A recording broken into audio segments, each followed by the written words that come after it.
What up, gang? This is KenZerk, KenZerk, and schemin, and the villain for the Twitter, and we are back on Fate's Day night. Last episode, Saber got fucking kidnapped! Oh my goodness. We went on a date with Tosaka and Saber, and we came home, and Caster kidnapped Saber, bro. Some bullshit. And they took our command spell, so we're not even a master no more. But we finna get back in this bitch. You know, Shirou was like, I'm finna go to sleep, I'm finna wake up, and I'm finna be ready to fight. Even though I got a hole in my shoulder, and I got my ass beat, and I can't heal no more, I'ma wake up ready to fight. That's what Shirou said. So that's what we finna do, we finna wake up ready to fight. So let's go and get in this shit. February 11th. Unlimited Blade Works. Chapter 12, Moonlight. Put these pillows on my back. Okay, interlude.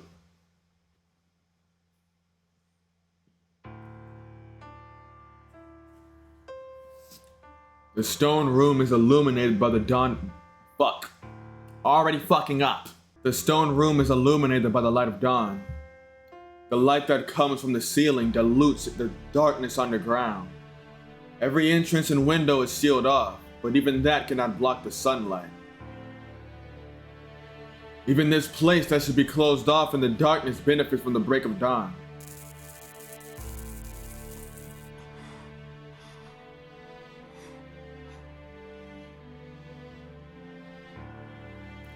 Whether it's an entrance or window, they were originally created to let things in or out. The cracks cannot be covered, and besides, it can't fulfill its duty as a passage if it's completely closed off. If one wants to completely avoid the sunlight, there cannot be any entrances from the outset. If one prefers darkness, they should dive underground to the bottom without a way to return.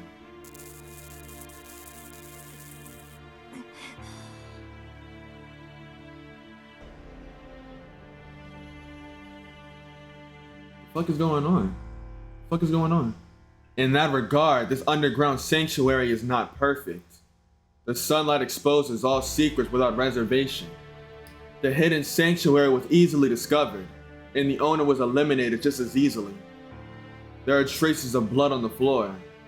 The original owner of the sanctuary was defeated by an intruder. The supervisor of the Holy Grail War, Kirei Kodamine, was removed from the stage by Caster's hand. Clap it up! Clap it up! Got this nigga out of here. Hey, Caster, you fucking some shit up. I don't like that. But you fucked Kodamine up, and I like that. I'll let that shit slide. What the fuck are they doing to her? Why is she bent over doggy style? The battle was already a few hours ago. The underground regained its silence. The new owner of the church is standing still in the darkness, but the winner scorns her so. Caster glares at the darkness with an irritated look. First of all, she doesn't like the sanctuary. Neither the hidden sanctuary nor the secret sanctuary hidden beneath it suits her taste. The light that comes in is unpleasant, and she didn't like the priest that she finished off earlier either. And most of all, the most important objective has not been accomplished yet. She was shocked at how poorly things were going, and she even considered reducing this place to ashes. Why is she curved like that?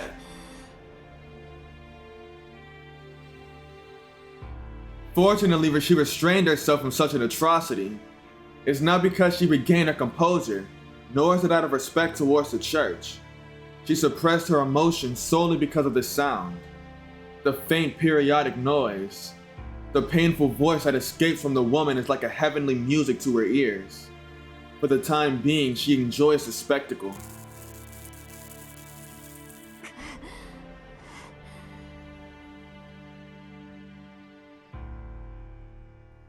The groaning sounds of pain comes from a girl. The voice that escapes her mouth is too weak. Her anguish would cause those who listen to feel the desire to protect her, or sadistic feelings on the contrary. Of course, she is the latter.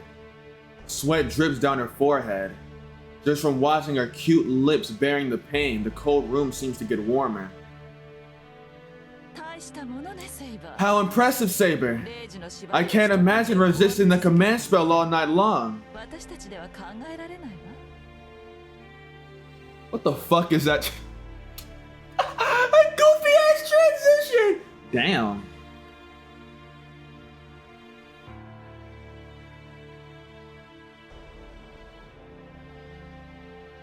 Now's not the time for this shit.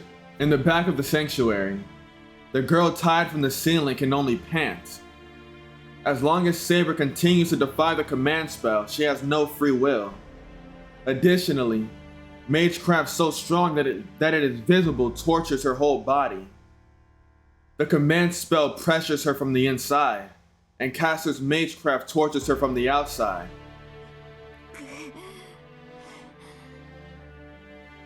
Saber a fucking G, nigga. She ain't gonna fall for that. Saber's reasoning is disappearing. Why is she wearing that though? Like Caster, why is she wearing that? Correct me if I'm tripping, but Caster like had to have like stripped her naked and then dressed her up in that. She had to have, because that's just not her fit. Her reasoning is disappearing. Even then, the last remnants of her pride are keeping her at bay. Neither the binding of the command spell nor Caster's magecraft can take away her underlying principles. Therefore, the torture lasts forever. Caster watches that process, the girl desperately holding out with joy. It was Caster's idea to put her in a white dress, I figured. Rustic armor is not appealing, and most of all, it does not suit her.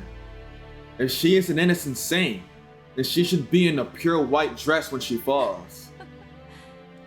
How brave! No matter how much you resist with your will, your body, made to be a servant, won't keep up. You can tell that the command spell is solely infringing your mind, right? You will be mine in less than a day. In that case, is it not easier to surrender and be docile? The voice resists painfully. Even though her reasoning is melted, she will not yield to Caster. Just as Caster says, she will put up with the torture until the command spell fully controls her body in the very end. You are stubborn, Saber. But yes, I will forgive you. I like girls like you. Your blonde hair, petite body, that boyish gallantness, everything is so cute. Also, your loyalty to choose death over betrayal is adorable. Really, I want to step on you and crush you. She stares at the girl with eyes mixed with hatred and pleasure. If Caster puts her mind to it, she can get Saber to surrender in an instant. Saber's freedom is taken away just from one command spell. Then the result is obvious if she corners her with two command spells. Saber will become Caster's without the need for such torture. But she will not do such an inelegant thing. Caster should take her time finishing her, since Saber is her lovely tool. Yes, it is boring to control your body with a command spell.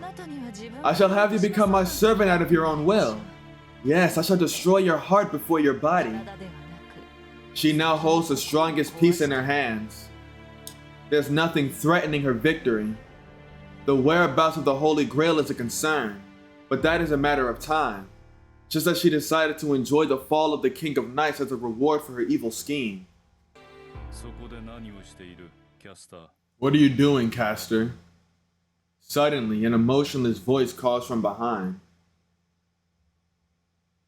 Archer?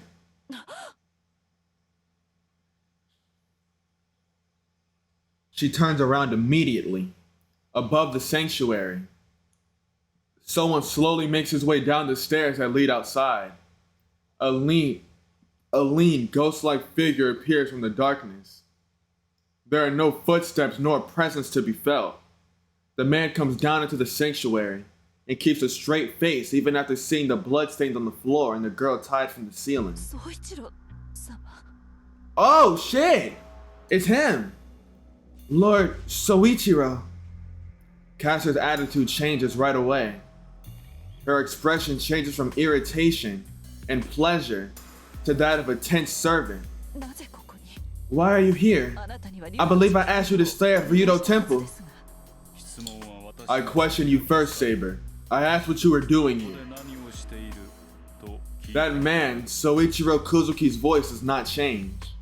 A voice with no inflection is more terrifying than any threat. An emotionless voice is like a mirror, an awareness of one's guilt. His voice is more fearful to those who have greater guilt. She is not being questioned by Kuzuki, but by her own self. Caster holds her chest and reports the whole story to Kuzuki. He is not someone who can be fooled. No, he is the only one to whom she cannot lie. I took away a servant from one of the masters, Shirou Emiya, yesterday. I let Shirou Emiya go, but he is no longer a master. If he is smart, then he should not oppose us anymore. I see. But I have not given such an order. He pressed in her ass! It was an arbitrary decision, Master.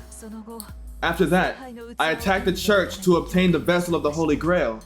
I killed the priest, the supervisor for the Holy Grail, but its whereabouts are unknown.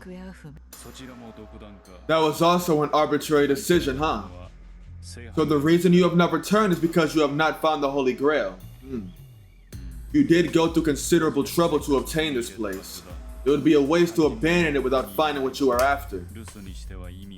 Kuzuki's words are not blaming her, but Caster only felt ashamed of herself. She killed the priest who knew the whereabouts of the Holy Grail, but she has yet to obtain it. On top of that, her arbitrary decisions that she needed to keep secret were revealed. What else can she call this other than a failure? I understand the situation. Can you explain the reason, Caster? I am sorry. However, this is all for you, Master. My objective is to lead you to victory. There is no other reason. A long silence. After hearing Caster's strong declaration, Soichiro Kuzuki simply murmurs, I see. And you cannot be away from here. If another master finds the Holy Grail while you are away, then your efforts will be in vain. Then, Master, you may investigate until you are satisfied. I shall remain here as well until you are done. You are not fit to fight by yourself. You need a guard until Saber is under your control. No, there is no need for that. I can keep her under my control without your help. And I do not know how long it will take to find the Holy Grail. Besides, it is dangerous here. You will be safer if you return to Ryudo Temple. That is true. But if I do that, I cannot fulfill my objective. Those words were unexpected for Caster. He did not have an objective. What kind of objective can this man have when he has no interest in the Holy Grail that can grant any wish? Lord Soichiro, that... Heard. If you can't find it, it's fine. I will not question your achievements. Just produce results. He tells her simply and goes back up the stairs. Caster watches him, dumbfounded. The darkness is still silent. The footsteps heading above ground cannot be heard.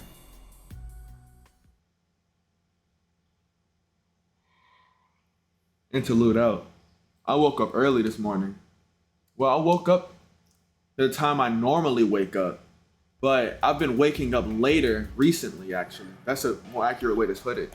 So waking up at the time I usually wake up is a bit trippy for me. I open my eyes. My eyes are not the only thing that wake up, as my sleeping mind wakes up as well.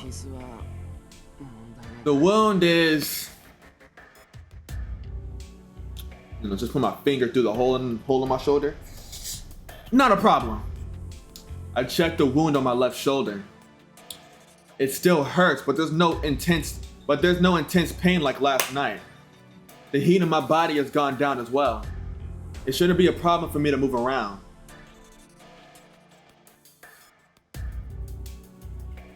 I eat breakfast and fill my empty stomach. Food comes before anything. My body won't move how I want it to unless it gets the nutrition it needs. Alright. I reapply the bandage on my left shoulder. My exposed skin and wound have turned dark blue. My wound hasn't healed up, and I can see dark red skin peeking through. Of course, Saber's not here right now. I disinfect for peace of mind, put gauze over it, and wrap bandages around it. Wrapping bandages and constricting the wound is the most primitive first aid treatment, but I have to do this or my wound would expand by just moving my left arm. All done. I just need a weapon now.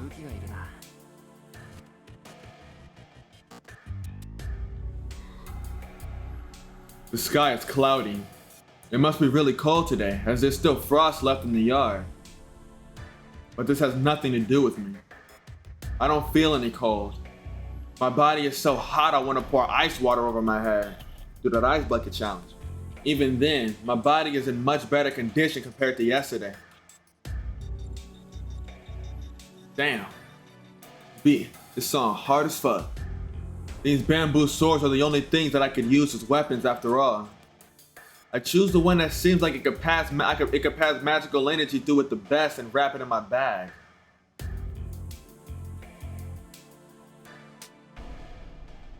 Then I slap my cheeks. I don't know if it was to psych myself up again or if I was preparing to never come back here. I don't know why I did it myself. I sling my bag over my right shoulder and head outside. The place where I've spent many years. I didn't even look back at the shed that could be considered my own room.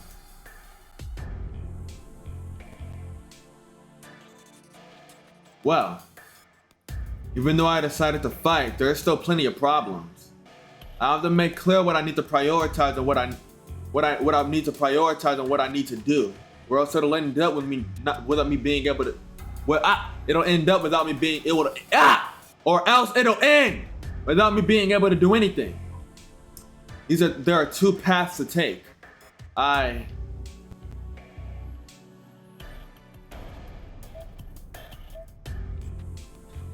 not going to the church, I can tell you that.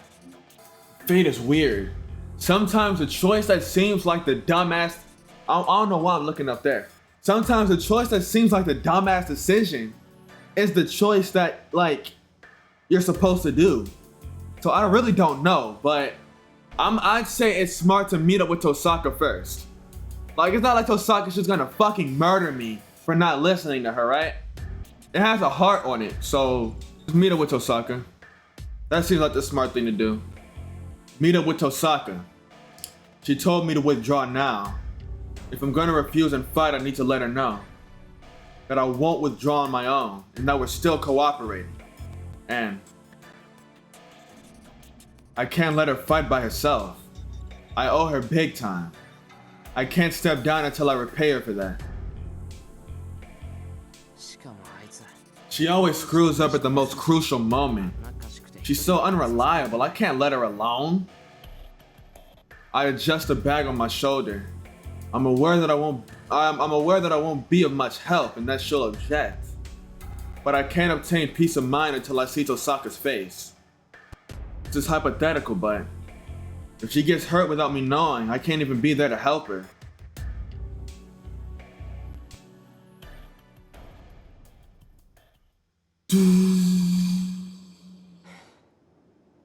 Phew! I sit down on the bench and rest my burning body. It's past noon. I've searched all around Shinto, but I haven't found anything. Damn, I knew it wasn't going to be easy, but I didn't think I would find nothing. I knew that I had no way to find Tosaka from the start. I tested my luck and looked around town, but I couldn't find her or even traces of her. The other masters aren't coming out either. Guess there's no need to attack me. There's no need to even attack me now that I don't have command spells. I take a deep breath and lean back on the backrest. I won't get anywhere like this. Tosaka isn't naive enough to show her tail, and my last resort is to use myself as a decoy to lure other masters from failing. The lure other masters is failing so far. I get a bit uneasy. I can't find Tosaka and can't save Saber. They might already be in an irreparable situation by the time I find them. It's still noon. I won't let that happen so easily. I stand up from the bench. I ignore my left shoulder that starts heating up again and leave the park. I'll search one more time from the start. There's no doubt that she's in Shinto. It's the same as last night. I don't know why, but I can instinctively feel that he is around here. It's not as uncertain as a premonition, but close to conviction.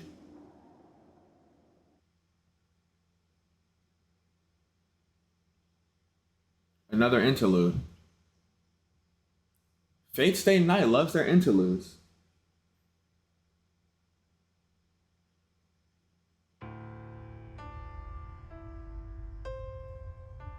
When did I figure out the truth of that dream? A desert as far as I can see. The infinite swords stuck in the ground do not have a wielder. The sky is stormy and there's no forest or town or ocean in the far horizon. The hill of swords that continues endlessly. A graveyard of steel that has no user or owner. I realized from the start that it was the scenery inside that hero's mind. After a sequence of many events, one who becomes a heroic spirit ends up in that place. There are those who left this world loved by many people, and those who left this world being praised as noble kings. There are those who died in battle wishing to fight, and those who pass on after leading a long, fulfilling life. However, there seem to be many who are praised against their will. If true heroes are those who legitimately earn their title, then these are different heroes. They should be called Avenger, the anti-hero, that ended up in that place because of their reversed fate. Those who are in the opposite position as heroes, yet worshipped as heroes as a result. Even those who are treated as heroic spirits, who both hate and are hated by humans, are used as guardians. But he is in a gray area. No 2 Chainz. He is not a true hero nor a rare avenger. His efforts were unrewarded and his life ended in betrayal, but he never hated humans until the very end. But that too wore away. Yes, he must have gotten worn out. I was mistaken. Heroic spirits, familiars called servants, positioned as guardians, the counterforce of humanity. They're summoned to various ages and prevent the destruction of the world. But the only condition they have is destruction caused by humans. Destruction caused by nature and external factors are not solved by the counterforce of humanity, but by that of the world. That is why the only thing that heroic spirits who become guardians see is self-destruction, an existence only to eliminate destruction created from human desires. Yeah, that sounds very fucking annoying actually. He made a contract with the world to save humans and became a hero. In return, he became a guardian after his death, and was shown humanity's self-destruction over and over again. He was summoned as a heroic spirit to save people, yet he's been forced to clean up after people's misconduct. It did not take long for him to start thinking that this was in vain, and he couldn't help despising the human world. And in the end, even after he died, he kept on getting betrayed by the ideal that he protected.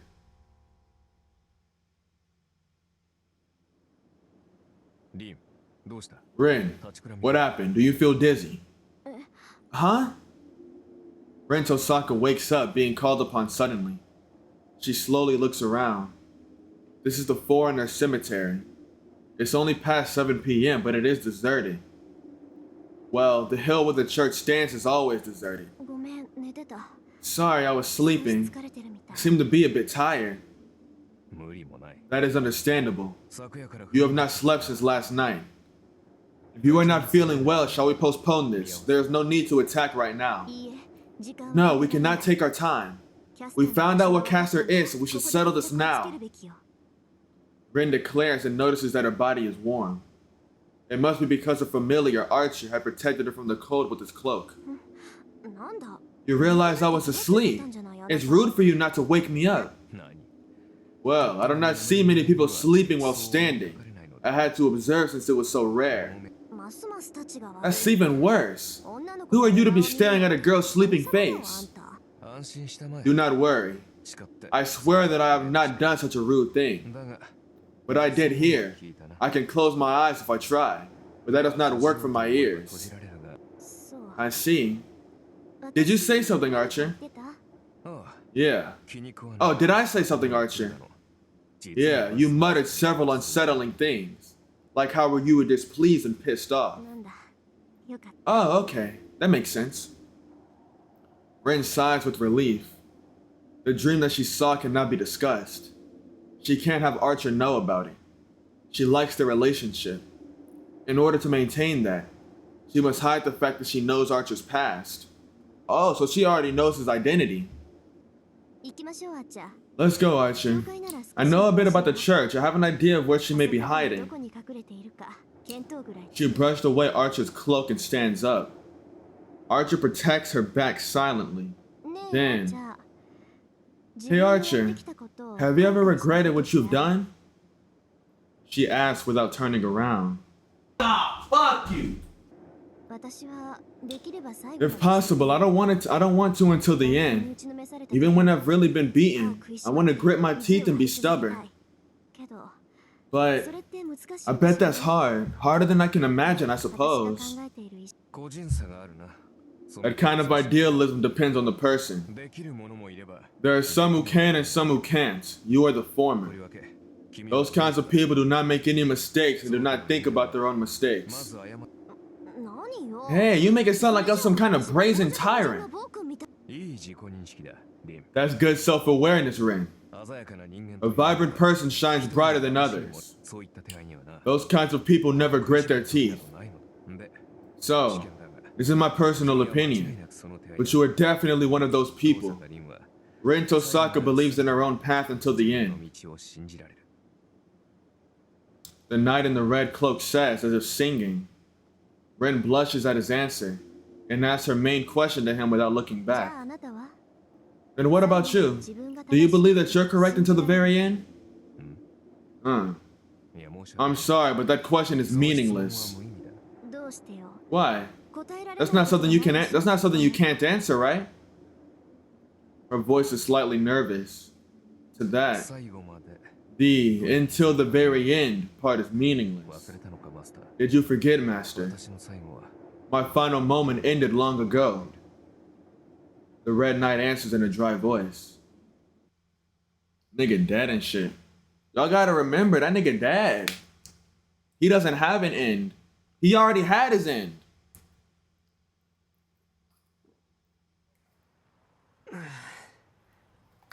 I swear, one day they're gonna hit me with an interlude out and follow it up with interlude 3. I swear they will. One day they're gonna do that shit. Man. I sigh and lean against the sign. I search around until the sun set, and the only thing I found out was how useless I am. Ugh. The wound on my left shoulder is aching. I don't know if it's because my bandage is getting loose or if the wound itself opened up. Anyway, I can't waste any more time. If I can't find a certain lead, then it'll end up just like last night. Jeez, where could she be?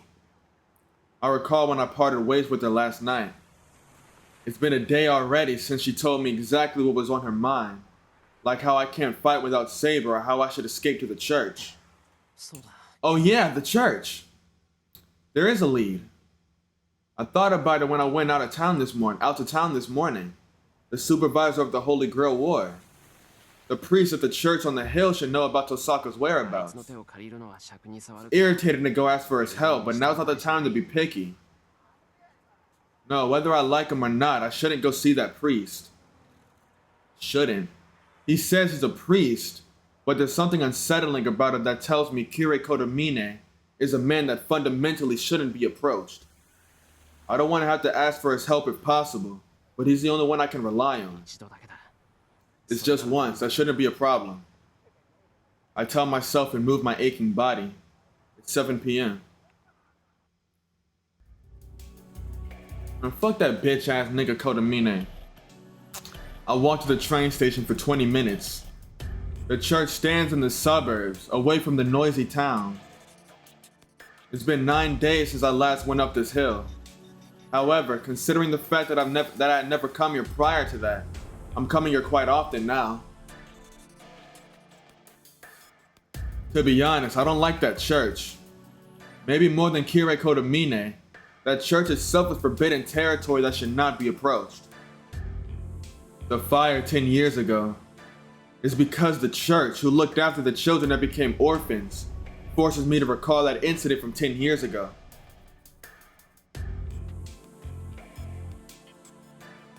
I finish going up the hill and go out into the open grounds. I suddenly get a headache. It's not because of my left shoulder's wound. The wound is causing me to have a fever, but it shouldn't give me this stabbing headache.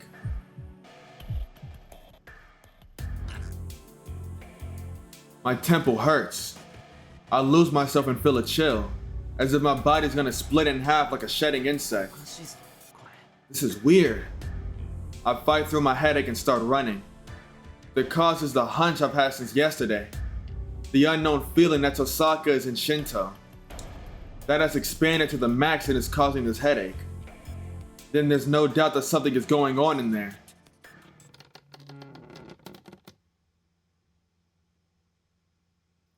There are bloodstains on the floor. The traces of blood sporadically continue up to the door at the back of the church. No, that's not it.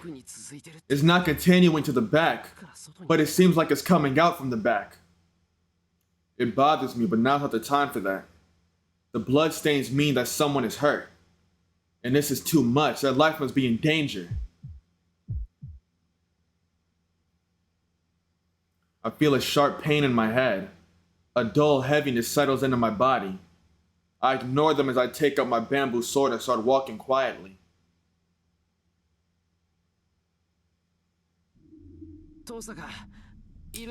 Tosaka, are you there?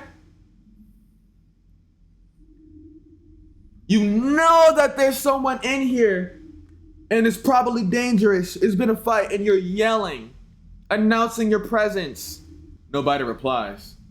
The air is tense. I feel like all the windows in the church would shatter if I raised my voice. I follow the traces of blood. The bloodstains are in the crevices of the building. If it continues to the dark staircase that you would miss if you didn't know, it continues to the dark staircase that you would miss if you didn't know about it. Stairs that lead underground. I didn't know this place had a basement. This is a church. So could it be a mausoleum?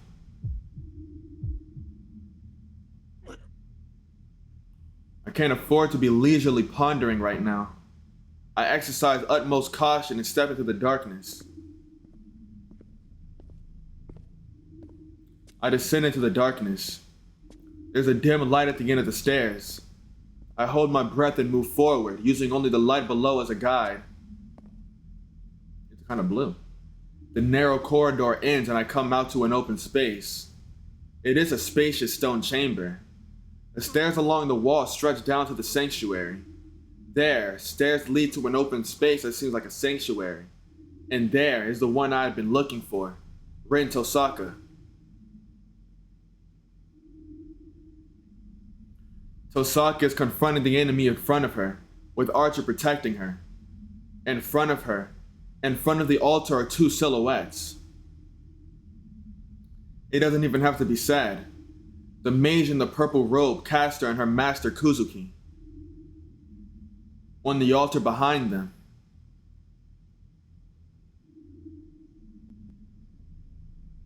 there is Saber, who is looking down and panting painfully.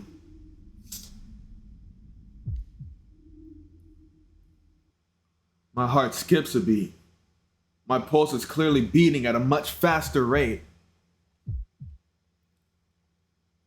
The situation is obvious. The two pairs of master and servant confronting each other in the sanctuary about 5 meters below me. They haven't noticed me hiding overhead, as they're too preoccupied. Tosaka and Caster are both thinking ahead, looking for an opening to attack. To look up in a situation like this would not be allowed. My heart beats even faster. My headache is constant, and I feel an intense pain in my shoulder, as if it's been seared by a hot iron. I can't keep my presence hidden forever in this state. Caster or Kuzuki. If one of them looks up even just a bit, they'll notice me hiding.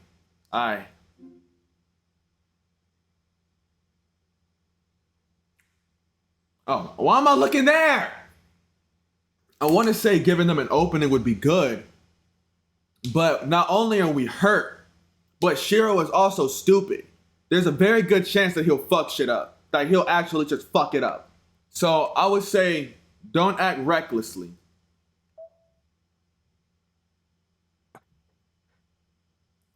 I hold my breath. I push my body against the wall and watch while keeping myself hidden. It's still too early. It's too reckless to attack when I don't yet have a grasp of what kind of situation it is. More importantly, I don't have much at hand. The only weapon I have is a strengthened bamboo sword, and it's too reckless to confront Caster with only this weapon and without a plan. No, that's wrong. I do have another weapon. No way. What am I thinking? I can't use projection. Half of my body got numb just by using it once. Archer said so too. It'll end up worse if I use it again. Magecraft beyond one's capabilities destroys the user first. If I use projection Magecraft in this state, it's only natural that I die on the spot. The chance will come. The chance will come. For now, I just have to suppress my body that wants to run out and prepare for that chance. I see. So you killed Kirei. There is only intent to kill in her tense voice. Tosaka is glaring at the enemy in front of her with a coldness I've never seen before. Yes, I got rid of him. He did not seem like the type of person who would amiably hand me the Holy Grail. It would be troublesome if he got in the way later on. On the other hand, Caster is composed. The witch declares loudly that she has killed him herself. A gritting sound echoes through the sanctuary. That man was more like the devil than a saint to me, but to Tosaka, that priest was a fellow senior apprentice. And he was killed. Even if he was involved and prepared as a mage, it's not something she can take in so easily. I see. That's fine. Kirei should have been prepared for such a thing. But Caster, let me ask you one thing. Did you check his corpse? I don't know if she was suppressing her anger or if I was mistaken and she held no anger from the start. Tosaka questions as if it doesn't concern her, and Caster dodges her question, completely changing. What are you saying? That has nothing to do with you. No, it doesn't. But it's not totally unrelated to me. I just wanted to make sure, since I'll be relieved if he really is dead. What do you mean by that, young lady? Just as it sounds, Caster. As if he's the type to die that easily. I just thought that he's definitely alive if you didn't clearly check the corpse. Ah, you're useless too. If you're gonna attack Kirei, you should at least make sure he's dead. Whatever, I have something to do now, so let's get this over with, Caster. There's no hostage this time, so we can fight freely. A signal to start. Tosaka or Caster. If either of them steps forward, the sanctuary will immediately be covered in flames of magecraft. You talk big. Do you think you can win against us in this situation? It depends on how I do it. Fortunately, it seems you haven't controlled Saber yet, so the conditions are the same. And I know about Mr. Kuzuki. Saber was taken by surprise, but he's no match for Archer now that we've watched him fight. Tosaka gestures towards Archer while staring at Caster. You heard it, Archer. I'll take on Caster. She might break your contract too if you get too close to her. So my opponent is that man. I don't mind, but do you understand that a mage is no match for Caster, Ren? Don't worry. I wouldn't suggest anything if I didn't have a chance at winning. I'll defeat Caster here for sure. Then Saber can go back to normal, and Shirou can make a contract with her again, right? Tosaka gets ready to fight. I feel a sense of urgency like a wild animal about to attack its prey. As if to stop that. That's wishful thinking. It'd be difficult to defeat her here. She is an expert at running away. She even tore apart her own younger brother for the sake of escaping. Archer nonchalantly steps in between Tosaka and Caster. Archer, what are you doing? He does not answer Tosaka. The Red Knight confronts Caster silently, just like last time. The scenery. I think I remember seeing it somewhere. Tore apart my own younger brother, you said. You talk as if you know me, Archer. Do you know my true identity? I hear that humanoid spear is bound to dragon. I hear that humanoid spear is bound to dragon fairs where King Colchis is magecraft.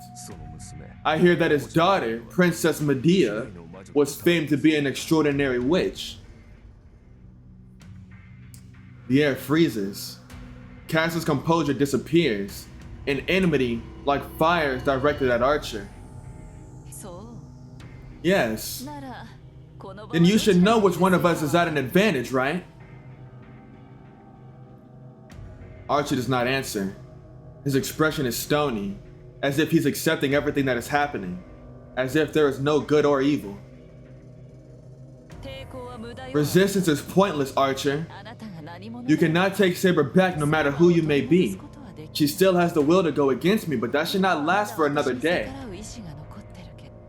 Besides, I can make her into my puppet now if I use my command spell. I strain to keep myself from getting up. Not yet. Even if that's true, I need to endure. If I want to save Saber, I can't jump out now. Saber will be able to withstand it even if you use a command spell. I don't know if it'll be a minute or two. But it should be enough time to beat you, bitch. Caster and Tosaka glance at each other, using Archer as the fulcrum, standing in between them. That's impossible. Even if we attack you, we can only take away half your powers at most. What awaits us is the disadvantageous battle, where we would be fighting both you and Saber. Yes, he defied his own master's expectations. Archer, that is... You should know, Rin. We have no chance of winning if that happens. Saber's abilities were limited because of her incomplete master. Now that she does not have that limitation anymore, she is the strongest servant. Only Berserker can match her. He speaks in a matter-of-fact manner. Tosaka stares at Archer, stunned. Even Caster is puzzled by a sensible enemy. But not me. I've experienced something similar like this before. Could he be? A bad feeling occupies my thoughts. That time at the temple, when he was confronting Caster and she told him to join her. How did he turn her down? Don't. I muttered without realizing. Don't do it. It's not because the situation will get worse. You're Tosaka's partner, so don't do it. If that happens, I don't know what kind of expression she'll make. Archer steps forward. He is only empty-handed. He steps forward without any enmity or intent to kill him. Don't resent me, brat. There's no other option at this point, right?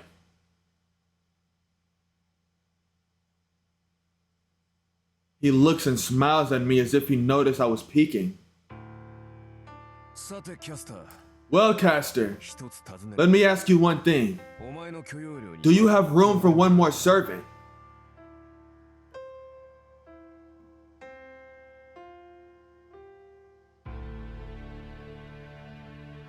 What the fuck? Archer, my nigga! Look, I don't fuck with you, but I at least thought better of you. No, he's plotting something. He's scheming. That's it. He's just scheming. He like before. Fool your allies before you fool your opponent. You know, classic saying. That's all this is. Before you can fool your opponent, you've got to fool your allies. Simple as that. That's all this is.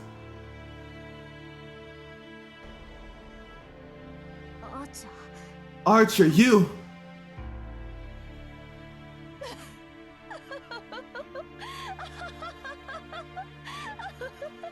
Caster laughs like it's the funniest thing she's heard. And Archer's back is like steel. At that, Tosaka doesn't look away. It should be fine for her to break down at a time like this, but she tries her best to act strong and clenches her teeth. Yes, of course. I have the capacity for not only one, but to handle all servants. You know where I'm replenishing my magical energy from, right? Magical energy that allows her to sustain 7 servants. That is the life being pumped from the people of this town. Then this should be easy. I shall accept that offer you made before, Caster. He holds out his hand to Caster in assent. I thought I was going to break down. I can't forgive him for betraying Tosaka and for approving of Caster and joining her. A hero. Even if the hero that saved many people and embodies my ideals is a man like that. Even though you turned it down that time, you act rather quickly. The situation changed. If Saber is on your side, you have a chance of winning this Holy Grail war. It is only natural course of action to go to the winning side, right? Archer walks to Caster defenseless. That means he's leaving Tosaka. Tosaka doesn't stop him and stares at the enemy in front of her on full alert. I recognize her appearance. The red classroom.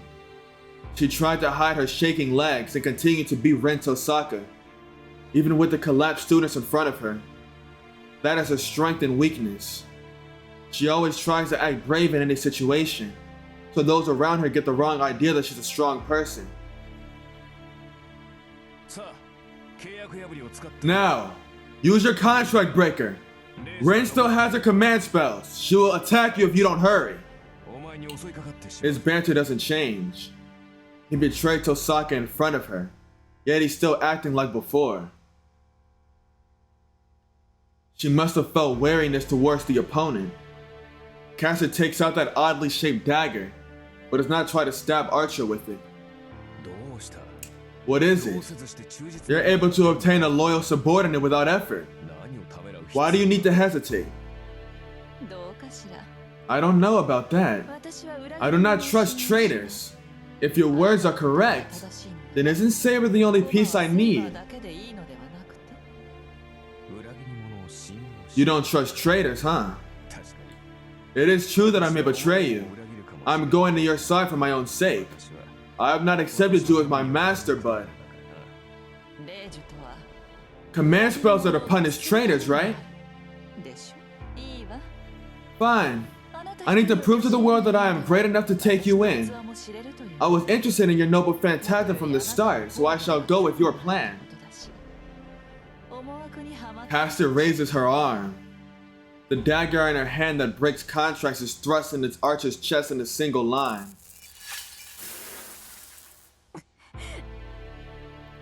Tosaka grimaces. It must be a reaction to having the contract broken by force. But this isn't the time to be hesitating over something like that. This has become the worst possible situation. What is his plan? He has a plan, right? He has a plan. He's not just betraying like Tosaka. He has a plan. He's scheming something. What is that plan? Tosaka slightly retreats, still staring at them. Tosaka is calm. She understands that it would do no good to fight them now. If she wants to keep on fighting, she has to retreat for now. But there are 6 meters between Tosaka and the stairs. Is it possible for her to run that distance all at once? It's impossible. It's obvious looking from above. Kuzuki, who has been silent up to now, focuses attention towards Tosaka. If she turns around and sprints full speed, would she be able to reach the stairs and get to the exit while dodging Kuzuki? Tosaka snorts, still staring at them. Her face. Of course that's impossible. Seems to be muttering that sarcastically.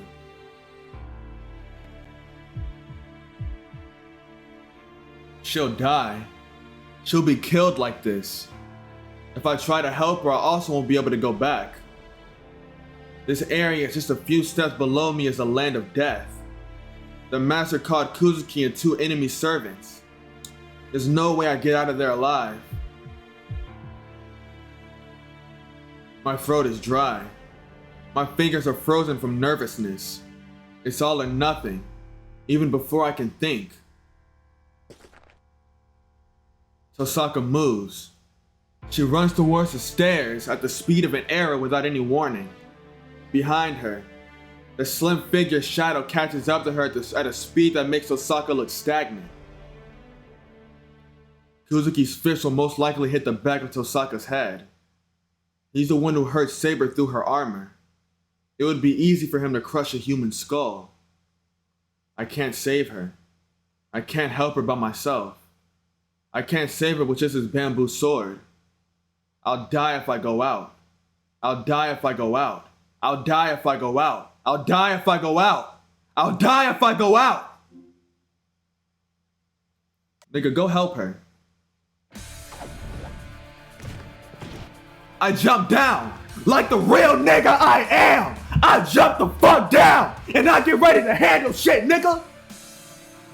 I don't even bother using the fucking stairs, nigga. Who needs stairs? I'm a real nigga. Real niggas don't use stairs, nigga. We use the air, nigga. We jump through the air and hit the ground, nigga.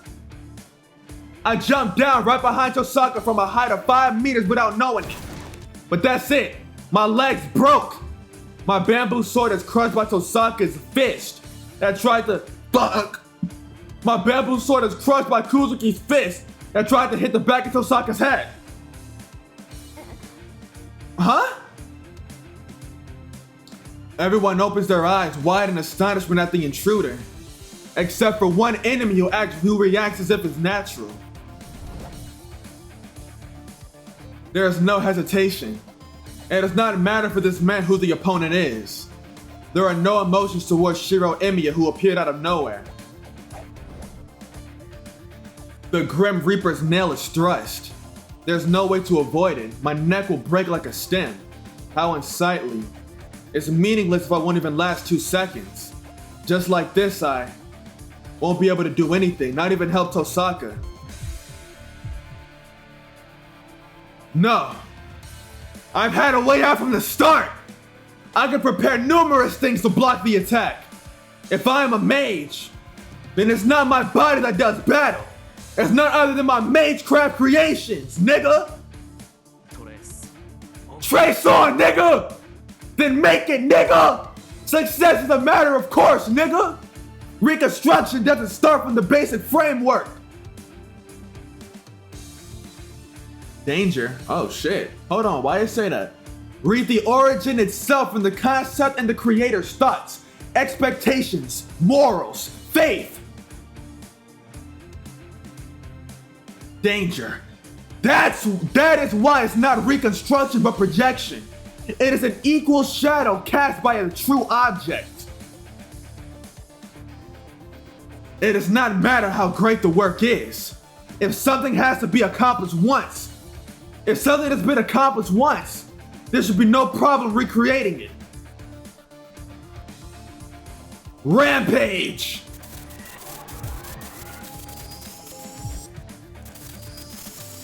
Woo!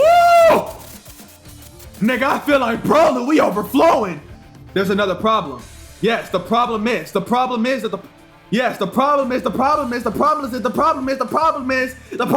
body cannot keep up with the function. My body is burning. Every cell in me ignites. My nerves let out agonizing cries. My retinas crack and dry up, and my heartbeat disappears. I ignore the body's order to stop. I omit the process of the idea of creation, the basic framework, the quality of the composition materials, the technique necessary for creating, the experience of being depended on, the accumulated years in one breath, and create one Kancho and Bakuya. Woo! My whole body burns. To use projections right now would mean to die. Nigga, I don't give a fuck! We finna kill these niggas. Shirou Emiya's body cannot bear such an abnormal use of magecraft. My head ignores that it gets ahead of itself, and therefore my body will perish. But there's no way that could be a problem. No, it can't be. I'll die if I create a sword. No way! This body is a magic circuit specialized for that purpose alone. I've been held by swords and have lived with swords. Therefore, I don't know about others. There's no way I would self-destruct over something like creating a sword. The fuck I look like, nigga? That weak ass shit out of here. I repel it. The items in my hands are the same, and the enemy I'm confronting is the same. Kancho and Bakuya are in my hands. The reproduced Archer's noble phantasm repels Kuzuki's fist once again. It stopped. Kuzuki must have figured out that it would turn out the same as last time, as he slightly distances himself. My lung explodes. The breath I've been holding bursts out of my mouth. I can't feel my left shoulder. My wound is completely opened up and the blood stains not only my bandage but my clothes as well. It's not from the damage of projection. 2 blows. My left arm is destroyed just from repelling Kuzuki's fist twice. If I received one more blow, I bet a strange scene would unfold where my left shoulder bone dislocated and my arm flew off, even though I got punched by a fist. I can't possibly reveal my internal conditions. I protect Tosaka's back while readying my swords. But Tosaka... Idiot Shirou! Why are you here? Has stopped and is verbally attacking me. I'm relieved. My choice wasn't wrong. I'm glad that her kindness that's hard to understand isn't gone. No, now's not the time for that. It's too early to tell if my choice was right or wrong. We have to get out if you're unwounded. Sorry, complain to me later, Tosaka. I'll listen once I catch my breath. So let's do something about Archer and them right now. Tosaka nods without a word and gets ready for battle. I knew you would interfere, but I did not think you would jump down. Kuzuki is watching us with his fists ready to fight. He has no intention of letting us go. We are glaring at each other so that we don't let each other go. If either Tosaka or I move, he should react right away.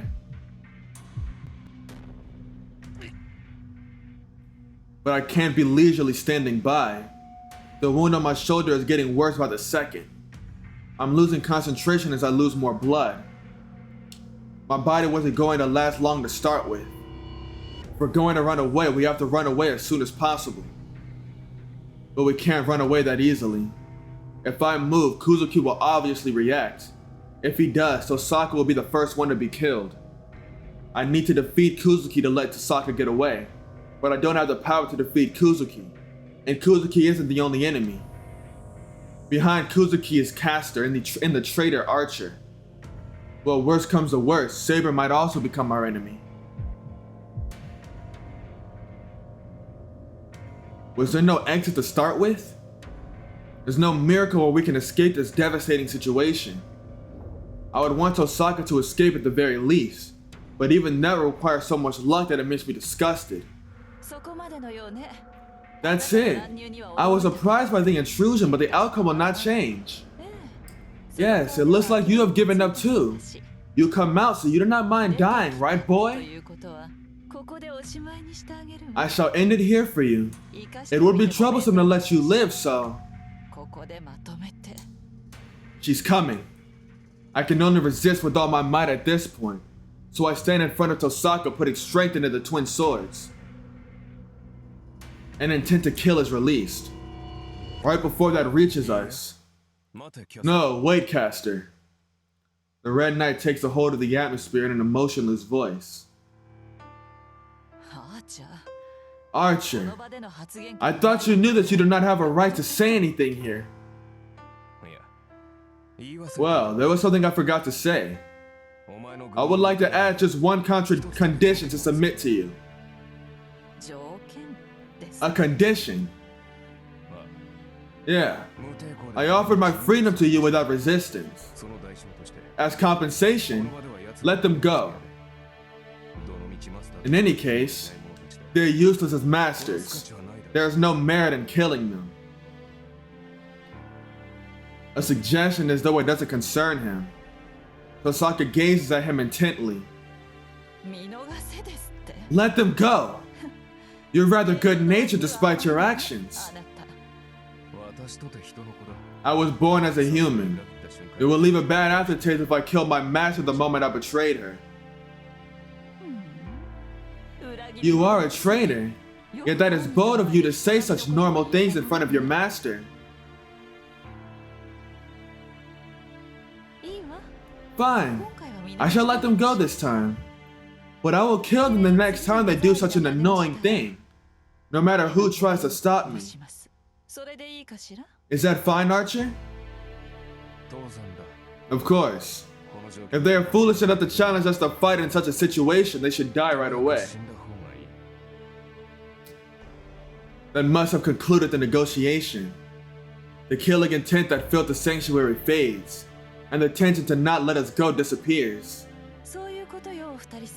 So that is it, you two. I shall let you go this time. Now, run like the fucking losers you are. Bitch. I glare at Caster, but Tosaka silently pulls my arm. Let's go. She's right. She whispers in my ear. I calm my breathing and turn my back to the enemy in front of me. We slowly walk to the stairs without even running. The distance that seems so great is covered in just a few steps. A footstep. Tosaka puts her foot on the stairs and looks back at Caster once. No, that's not it. The one she looked back at was not Caster, but the man smiling beside our enemy. Resenting me would be barking up the wrong tree, Ren. It is just that this woman is superior as a master. Once the comparison is clear, I choose the stronger one. You're right, but you'll regret it. I will never give up. You see, I'll defeat Caster and get you back. I won't forgive you even if you apologize then. Your efforts will be in vain. Well, I will not stop you if you want to throw away your life. He's scheming. He has to be. She turns away and starts walking. Looking at her side profile, she's biting her lip vexingly.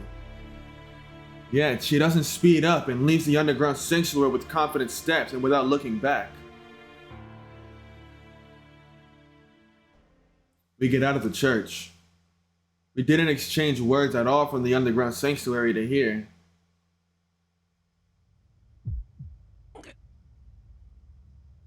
My wound hurts. The sweat that formed on my forehead drips down into my eyes and my vision becomes cloudy. Even just walking hurts my wound too. My shoulder hurts every time I take a step, and my strides are getting shorter before I realize it. Emiya-kun? Emiya. She looks back at me as I'm falling behind. Then, Tosaka suddenly looks at me with a straight face. Let's rest a bit. It should be hard for you to even walk, Shirou. No, I'm fine. I can bear this much. But more importantly, we should get home as soon as we can. Either my place or her place. It doesn't matter which one, but for now I should get Tosaka back to her home ground as soon as possible. Don't worry about my wound. It's not like it has poison in it. I ignore Tosaka's stare and start walking.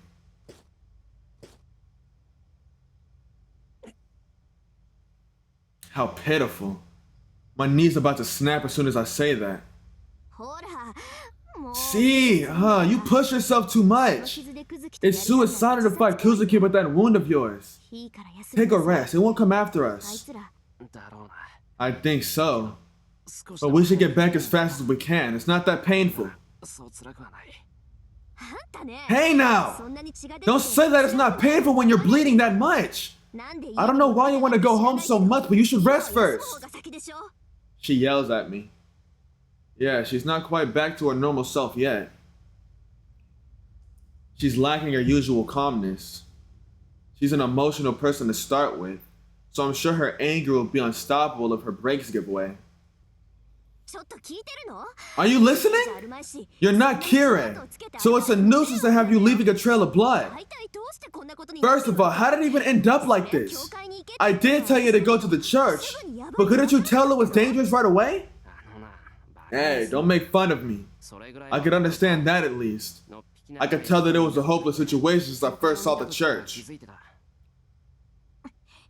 Then go home right away, you idiot! Not only that, you burst in with that unhealed wound of yours? And on top of that, projection? Of course your wound would only get worse.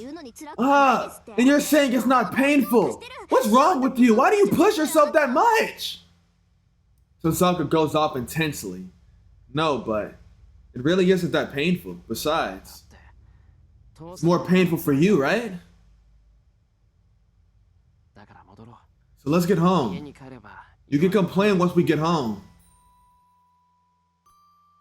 Yeah, that's why I wanted to get home as soon as possible. There's no need to act that strong. So Tosaka can complain without constraint once she's back in her room. Back in her room at home.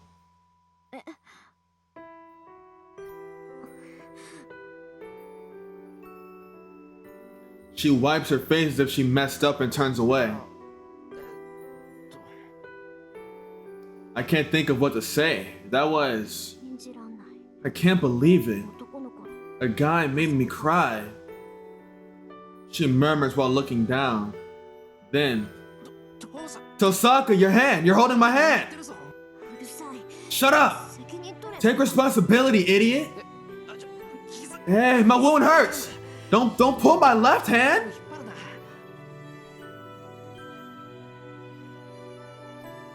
This place was a foreigner cemetery from some time ago.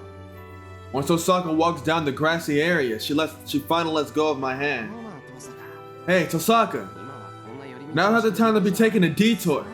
Sit down, just sit. Her intensity doesn't let me object, so I sit down for now. It's crazy, cause like, isn't this the same day she lost Archer in the Fate route? Like the same day that Archer died? What is this? This is chapter 12, right? I'm about to check. No, Archer died day 11. What day is this? It's day 12. Yeah, Archer died day 11. Her intensity doesn't let me object, so I sit down for now. Turn your back to me. And don't turn around no matter what. I'm gonna get pissed off if you look in my face. I hear a sound behind me. We sit down back to back on the grass. I can't grasp what meaning there is to this. Tosaka is silent now, and she told me not to turn around. There's nothing to do, so I look up at the night sky for now.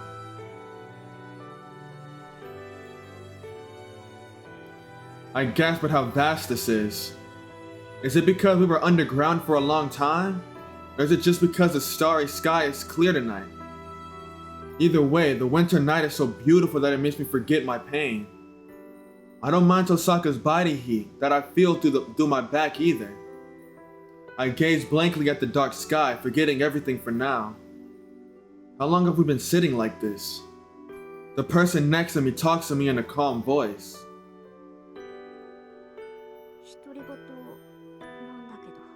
I'm just talking to myself.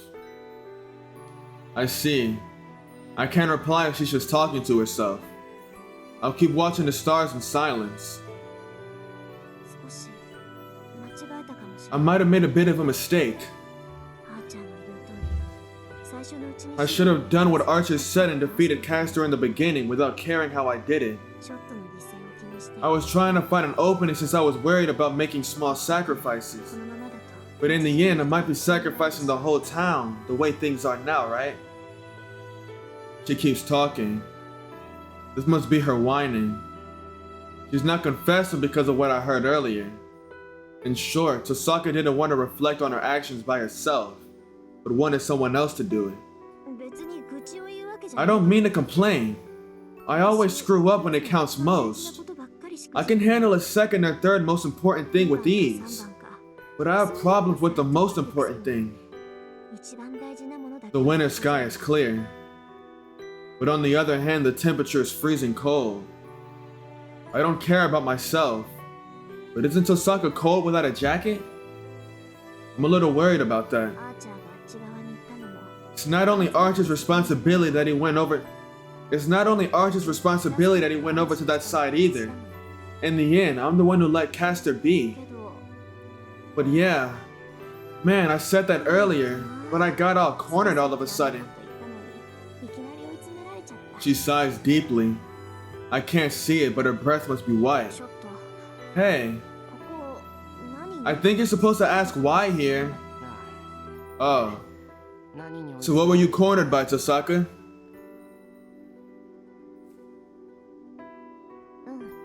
Yeah. I'm saying I don't want to regret anything. He said I'm not the type to regret my actions. But it seems like it's a crucial moment right now. Since you said such a thing, I feel depressed that I made a mistake even more. I see. I don't really get what she's talking about, but what Archer said is correct. Tosaka's not the type to regret anything. That's only now. It's irritating, but I agree with Archer's opinion. There's nothing for you to regret.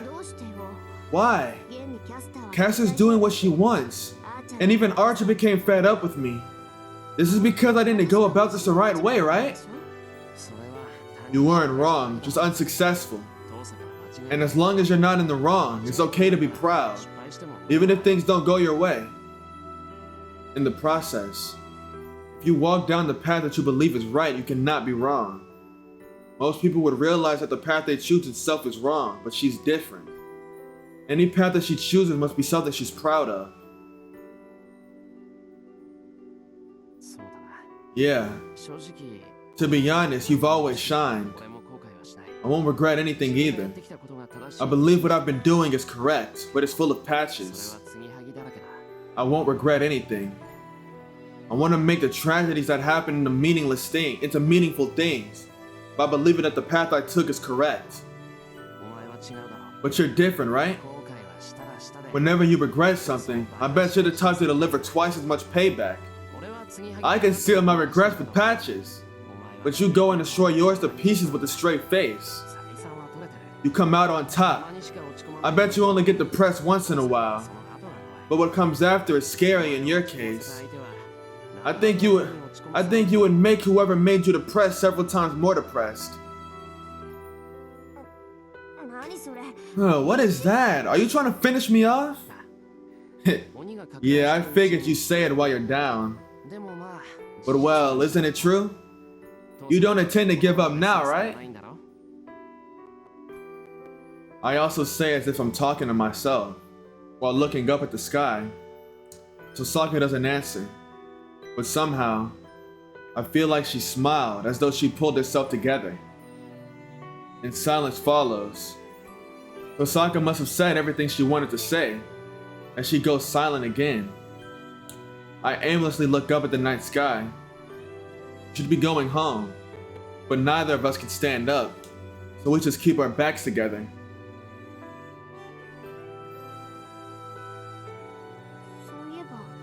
Oh yeah, why did you come help me, Shirou? I can't explain. There are many reasons. I feel it's silly to explain each one. That's how I feel, so I decide I'd tell her what I need to tell her the most. This pendant is familiar to you, right? I show her the pendant.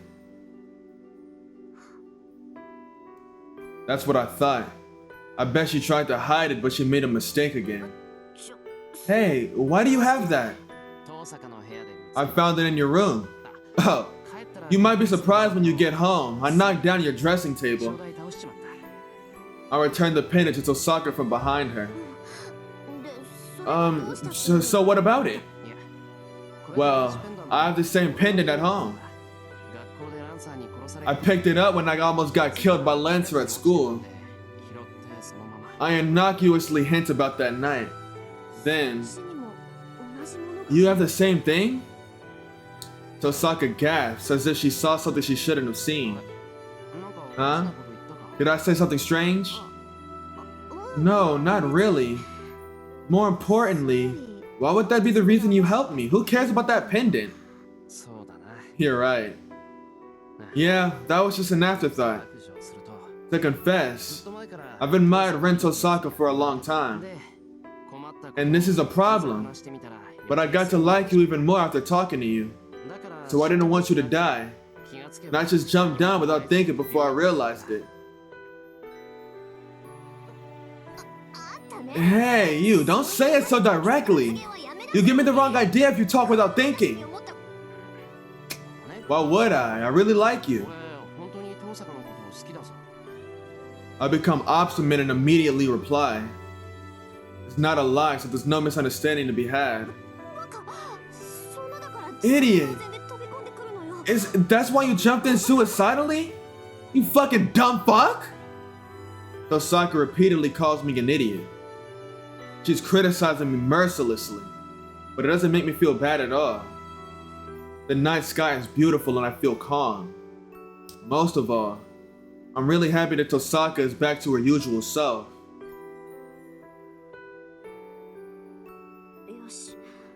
Alright, let's go home like you said.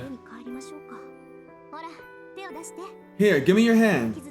It should be hard to even stand with that wound of yours. I grab her hand with my right hand.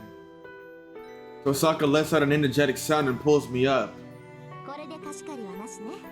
So we don't owe each other anything anymore now. Let's not count today's incident. Yeah, that helps. I don't know what that pendant meant to Tosaka, but I bet I would feel more indebted to Tosaka if I found out. Tosaka didn't want that and said the incidents offset each other. That's why Tosaka shouldn't feel indebted about being helped earlier either. And we leave the foreigner cemetery. On the way back, quietly. Thanks for saving me, Shirou. It really did help me out. Tosaka adds with embarrassment. Give me a good portrait. Not a portrait, a CG. I want another CG. We go down the hill. When we're about to go back to our home ground where we can be at ease. Tosaka heads for my place instead of hers as if it's natural.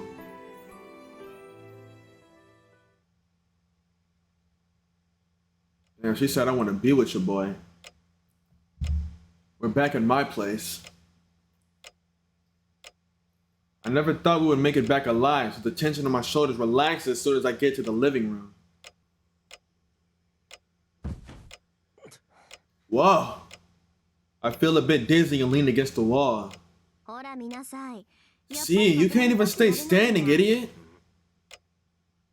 Tosaka's right, but I think that last part was unnecessary. How many times did she call me an idiot today? I bet she set a new record today. Come here, it'll be bad if we don't at least replace those bandages. I nod at her. Stare that won't let me say otherwise and go to Tosaka. I can use this first aid kit, right? Oh, that's expected from a house with a dojo. It might be because there's this many scissors in here, but it's rare to see a first aid kit with needles and threads. Hey, hurry up. Take off your clothes and show me your wound. I have to take my clothes off? No, I can do it myself. I did it this morning too, so there's no problem. Hey, I don't know why you're being so hesitant, but who do you think treated your wounds in the first place? Ooh, but that time, I was unconscious, so I was only causing an inconvenience to Tosaka. Stop whining and hurry up! Your wound is special, so we have to treat it or else it won't heal. How unfair. I can't complain if she tells me with a straight face like that. Yeah, then I'll leave it to you. To be honest, it's been burning. I give up and sit down. Seeing that my clothes are stained with blood, Tosaka gives up taking it off and starts cutting it right away.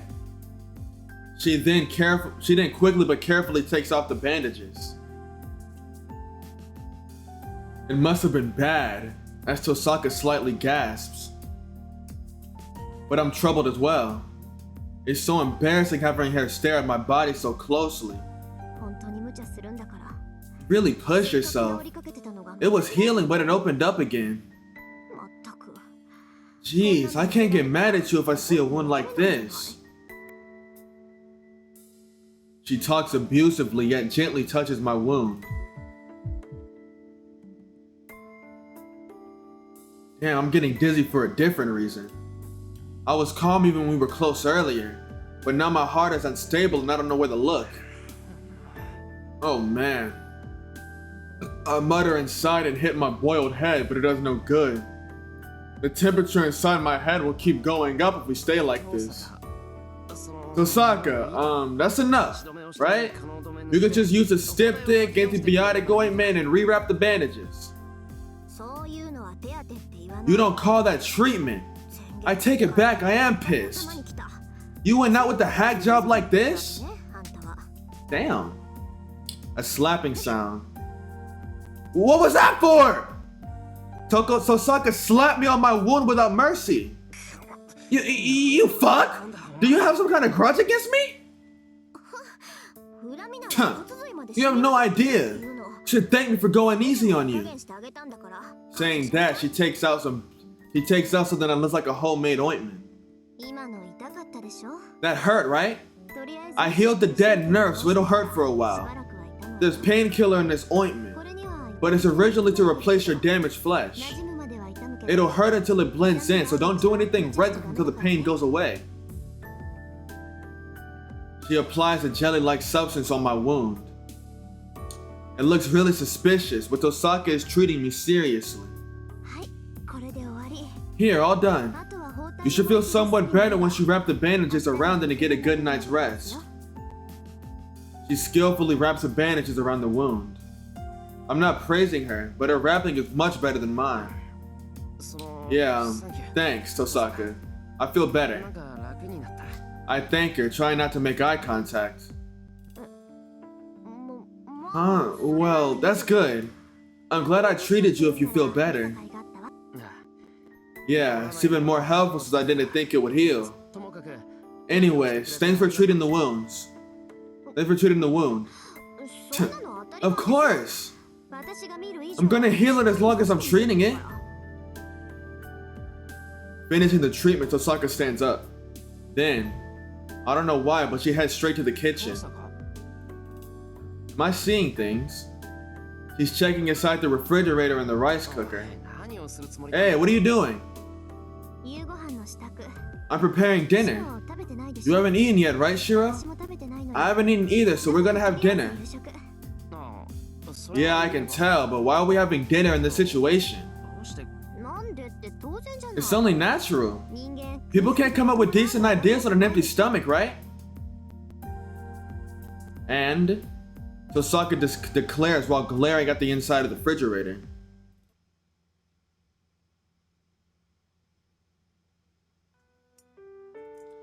The sounds of clashing tableware echoes.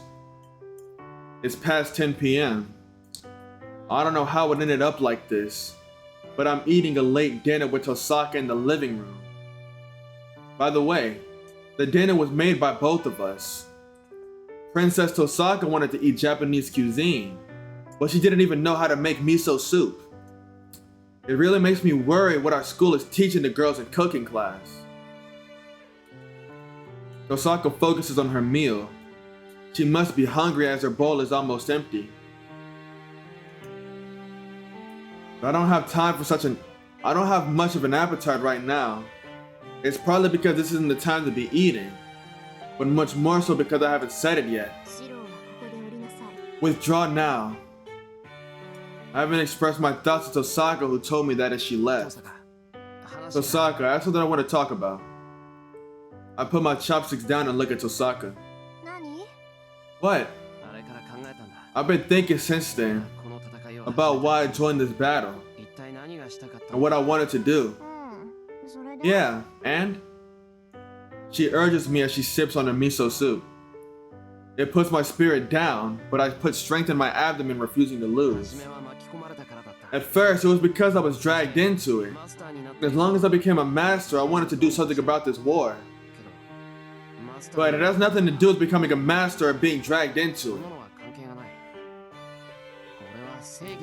I like being a hero of justice. That's why I need to protect everyone. I don't care about this whole master shit. It makes no difference in the fact that I'm gonna fight even if I'm not a master anymore or a lost saber. I said, ready for Tosaka's rebuttal. But Tosaka... Oh, I see. Gives an absent-minded answer and finishes her food in the bowl. Hey, Tosaka. I'm talking about serious stuff, so... I'm listening. You're gonna fight by yourself, right? You can't stand the fact that people are dying rather than the fact that you might die. That's why you decided to fight no matter how weak you are. She looks straight at me. It's as if she sees through a part of me that even I don't know about with integrity, and approves of me fighting. Oh yeah, that's true. What's with that face? You look like a squirrel that's licked sugar. Well, I thought you were going to object. Of course I do. But I can't complain to you when you saved me like that. Besides, I know that you're like that no matter how much I try to stop you. Tosaka averts her gaze a bit. Huh? I don't know why, but anyway. So Tosaka, we're still cooperating, right? Yeah. It can't be helped, so I go along with it. First of all, I'll be so worried that I won't be able to sleep soundly if I let you be on your own. And... She takes a deep breath. After getting ready for some reason. To say it like you would, I don't hate you. That's how it is for me. So you would also have a problem being, so you don't also have a problem being, fuck! So you also don't have a problem being together, right? Tosaka hands me her bowl. How long did it take for me to realize that she's asking for seconds? Oh, yeah, of course. I don't care how much of a tyrant you are, it's what I want. I take the bowl, open the rice cooker, swing the rice paddle, and hand it back to her with an extra portion. Fine. I'm hungry and the food's good. Tosaka starts eating the mountain of rice. I let out a small smile. I bet I'm eating with a really happy expression. But I can't put my smile away even if I'm aware. I'm so happy right now, so let me smile like a fool for a while.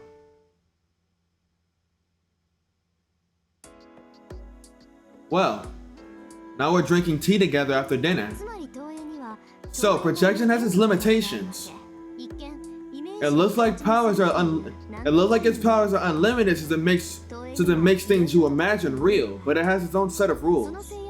The easiest thing to understand in those rules is the durability of the things projected, and the strength of its existence. Osaka puts her finger out while she drinks tea. Oh, by the way, happy Black History Month, niggas! Strength of its existence? What, you mean its flimsiness and being unable to bear an existence of the illusion? I sip of my green tea and tilt my head in response. If someone doesn't seem to know anything, you sure do know some boring terms. But well, you're not right, but you're not wrong. Projection is where you completely reproduce the real thing from your own imagination. There is no exception to this. You can't project it if it's not perfect inside you, as it is a shadow of the true object. Projection Magecraft doesn't even allow a minute to waste. So basically, things created by projection has the same strength as you imagine it. In that regard, in the regard of an illusion, it's perfect. Additionally, the closer the mage's image and knowledge is to the real thing, it becomes perfect in reality as well. Hold on, that's weird. I projected Archer's swords, but Kuzuki destroyed them. I know caster strength in Kuzuki's fists, but they aren't strong enough to destroy a noble phantasm. Doesn't that mean that Archer's Kancho and Bakuya that I projected is inferior by several ranks to the original ones? Yes, you realize a good point, Emiya. That's the limitation of projection, the strength of its existence. You see, projection is just projection. It's not creation. What creates the projection is the mage's image. So when there's a flaw in the image itself, it vanishes even if it has the same ability as the real thing. A flaw in the image? Isn't that weird too? If the image is wrong, then you can't project it in the first place. Right. But that's why the flaw is created after it is projected. Let's see. For example, let's say you projected the world's famous sword that would never break. I nod. Osaka nods in satisfaction. But there's no such thing as a sword that never breaks. Just by having a personality trait of never breaking in its expression method, tradition, and sales pitch, it can chip or break if it comes across an illusion greater than itself. Doesn't that mean that my image was wrong if it breaks? Since I made a sword that won't break, right? It doesn't. At the point that it succeeded, there was no mistake shape-wise. And first of all, a sword that won't break is like a name, right? There's no such thing as a sword that won't break. But Shirou, what you imagine was a sword that never breaks, right? If this sword breaks in real life, then what you projected becomes a lie. That is not because a sword broke.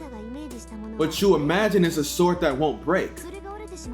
At the point that it broke, a sword that won't break and the sword that just broke right now are two different things. I'm fucking confused. This all sounds like gibberish.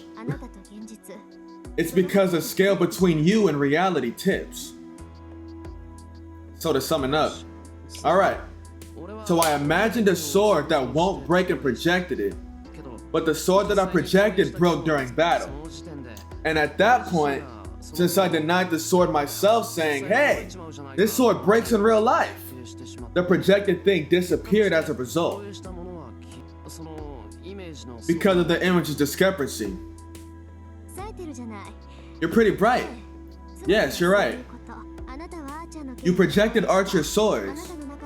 I don't know how you ranked Archer's swords, but you yourself didn't imagine a sword that would get destroyed by Kuzuki's attacks.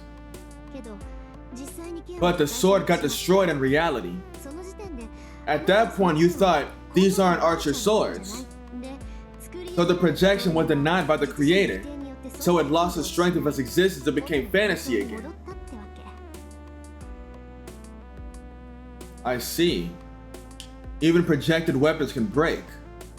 But it's not the enemy that makes the projected weapons disappear, but yourself. So basically, if he was fighting with archer swords, right? And they shattered. All he has to be like is, damn, they broke. Shit, whatever. They still archer swords, and then they would just like replenish themselves, and he would start fighting again.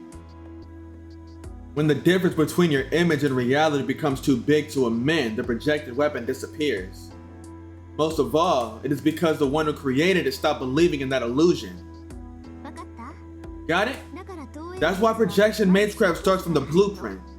You should also consider the materials, property, and history. If you have those down, then it shouldn't disappear right away, even if reality is slightly different from your image. Huh? Then wouldn't you start from considering why you decided to make that in the first place? Materials and techniques aren't enough. Today's dinner also started from you saying you wanted to eat Japanese cuisine. Then you have to start from the beginning of the creation. Oh. Tosaka is stunned. Tosaka stares at me. I sip my tea and tilt my head in wonder. Hey, why do we start talking about this again? Come to think of it, I thought we were discussing our strategy moving forward. Yeah, that's right. We were talking about what we should do moving forward, Tosaka. Shirou, do you want to try projection magecraft full-fledged? Said an irresponsible thing like that. I remember now. We were so stuck that we started placing hope on uncertain factors. Yeah, you're right. First off, all I can imagine to project is swords, and that's never helped me before. So that probably won't be of much help. Oh, she's looking at me with weird eyes again. Wonder why she makes that expression when we talk about projection magecraft. Oh well, let's confirm my situation again. For now, the enemy is Caster. It's not a big deal if it's just her, but we can't do anything as long as she's projected by Kuzuki, who's skilled in close combat, and Archer who went to the other side. On top of that, it's only a matter of time until Saber will be manipulated. The situation is getting worse by the second. Yeah, with Archer aside, Saber isn't fully under Caster's control yet. That gives us a chance of victory. There's no chance to win once Saber completely submits to Caster.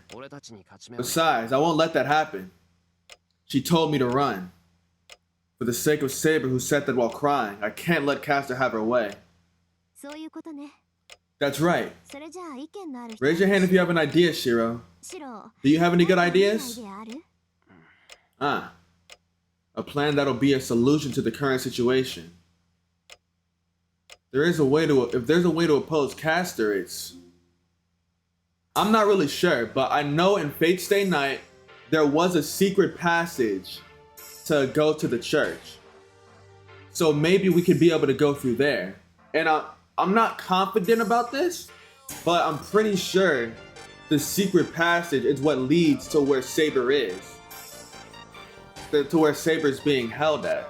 So we might also be able to get to Saber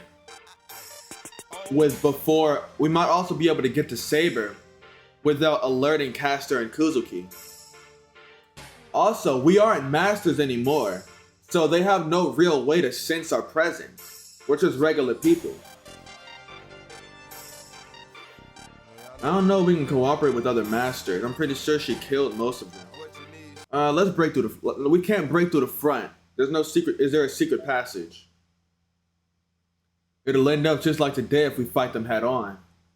Since we are inferior in terms of fighting ability, we can only execute a surprise attack on Caster's blind spot in order to win. Hey, you said that you're like Kodamine's student, right? Then aren't you knowledgeable about that church? Well, I have stayed over at the church several times. Oh, I see. Sorry to rain on your parade, but there's no secret passage in that church. That was the first time I saw that underground sanctuary. Even if there is one, only Kodamine would know. Man, I give up. Damn, I knew it wouldn't be that convenient. Knowing that priest, I'd assumed he would have prepared at least that much. Yeah, but as long as we can't use it, we have to come up with another way. This is a hypothetical idea, but can you hear me out? Yeah, I will. Do you have an idea? Yes. Look, Shirou. It's obvious I can't beat Kazuma by myself, right? Then a simple plan would be to increase our force. They have 3 servants in their possession, so we need to have at least 1 servant on our side too. Well, that's true, but by increasing our force, do you mean we're gonna ask the other masters for their help? Not for help, but a cooperation. With Kazuma becoming that strong, the other masters can't keep quiet either, right? If they want the Holy Grail, we need to cooperate to defeat the strongest opponent. And then we could go back to being solo after that. This is a standard tactic in Battle Royale, right? So we'll make an alliance with the remaining masters to defeat Caster's cooperation that has become too powerful, right? Man, this is just reminding me of Fate Zero. The same shit happened in Fate Zero, I think. At the end of Season 1, Caster got like strong as hell, and everybody had to team up to kill him. I see. We might be able to make a truce depending on how the negotiations go. In that case, yes, there are 2 masters left. Lancer's Master and Berserker's Master. Lancer's Master is still unknown, so there's no way to negotiate. But we might have a chance with Berserker's Master, Iliasville. Berserker's Master. That's my sweetie! She's so adorable! The girl in white and the rock-like giant I met on the first day. Her actions were dangerous, but I don't think she's cruel. Yeah. That girl might at least listen to us. She doesn't seem like she would propose any absurd conditions in return either. Idiot! She's the most dangerous for you. She was only looking at you from the start. Putting myself aside, I don't know what she would do to you. What do you mean? I only met that girl once, so it's not possible. Don't scare me like that, Tosaka. Of course we'll break off the negotiation if that happens, idiot. And she looks away, then chugs her tea. But we can only bet on Iliasville for now. If Cass's identity is like Archer said, Berserker would need a natural enemy without a doubt. Would be a natural enemy without a doubt. They knew each other when they were alive, so he should know Caster's tricks. Berserker can handle Caster and Archer, even if they attack at the same time, which is to capture Kuzuki during that time. That's idealistic, but Tosaka, do Caster and Berserker really know each other? Yes. Archer told me that Berserker's identity is Hercules. If Caster is actually an extraordinary witch, then they might know each other from the Argo expedition. It's just like how I don't get along with Kirei. There are always people you won't get along with in this world. Huh? But Tosaka, I'm sure anyone would dislike that priest. Then it's decided. But how should we find her? She hasn't come out since. But with that much magical energy, we should be able to find her no matter where she hides, right? Yeah, we can't find her. So does that mean she's not in this town? Probably not. Iliasville must be having fun watching the Holy Grail War from afar. From afar. Is she keeping watch over the town like Caster is from Ryudo Temple? I don't know, but I have an idea of where she might be.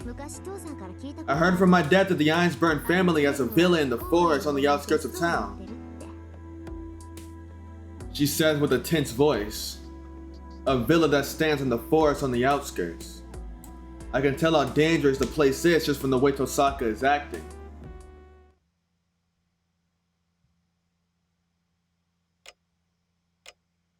I go back to my room and lie down. The sleepiness spreads on my whole body as soon as I do. I stare at the dark ceiling. We're going to Iliasville, the girl in white's hideout tomorrow. No matter what kind of negotiations take place, it's obvious that it'll become a trial of strength. Tosaka suggested that we take a nap before we head over, since we won't be able to achieve good results if we go with tired bodies. 5 more hours until dawn. We have to go talk to that girl after that. The young master that appeared in front of us on the night I became a... The young master that appeared in front of us on the night I became a master. If Saber is an excellent servant in all aspects, then Berserker is specialized when it comes to battle. There's no servant that can match Berserker simply in terms of battle. How are we supposed to talk with such monsters? Saying it makes me believe that it's impossible to negotiate with them. However, strangely, I don't feel any uneasiness. I feel like that Ilya kid would understand if we talked to her. Just like Tosaka. I'm sure she can differentiate her enemies and allies as a mage. But I feel like she's a decent kid in a different regard. Jeez, what wishful thinking. When I haven't even talked with her yet. I bet she would flame me, saying that it's a convenient fantasy. But what's wrong with believing that? Is it weird to have hope for someone who you don't know and are about to meet? I realize that I'm gritting my teeth. The man that told me to drown in my ideals betrayed Tosaka in front of my eyes. A guy with that much trust and power changes beliefs that easy. I feel my heart start to sink. No, is it freezing? My mind freezes just thinking back to his actions. I'm angry. I can't forgive him for betraying Tosaka out of all people. I can't forgive him for abandoning his ally out of all people. I will never be like that.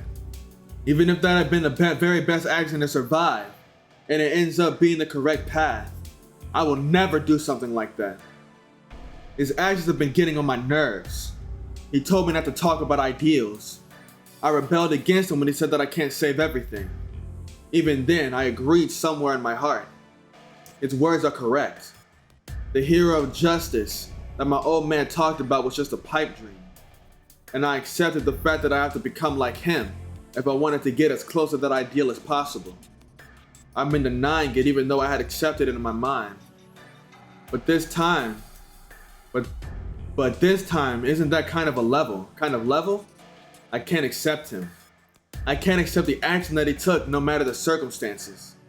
I won't be able to keep standing if I approve of it. That's why I can't lose to you. My words don't disperse into the night and remain in the room. A few more hours until dawn. I keep repeating those words like my mud-like slumber.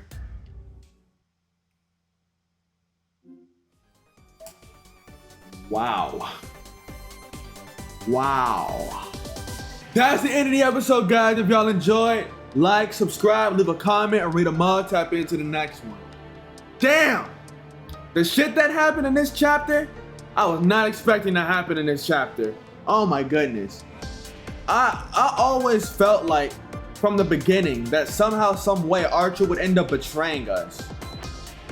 I had that feeling, but I didn't really believe it, you know? Like, I didn't actually believe it. I was really denying it. Like, I saw it as a possibility. Like, something that I could see happening. But I really did not think it would actually go down. So I am like, this actually did throw me off. But fuck. At least we're getting Ilya back on the squad. Y'all know I love Ilya. She's a sweetheart who can do no wrong. That's my daughter right there. Y'all know I love Ilya, so I'm glad she's getting back on the squad. Fuck that. Peace out. I love y'all. Tap into the next one. We gotta go. We gotta hit up Berserker next time, man. We gotta hit him up on the cellular, be like, hey yo, Berserker. Yo, I know we be scrapping this shit, but like, why don't we just put our differences aside and like fuck some shit up, you feel me? And Berserker's gonna be like, and then Ilya's gonna be like, he said, shit, alright. And then we gonna dab each other up and then get the sliding. So fuck that. Peace out, I love y'all, tap in. Fucking talk about nonsense.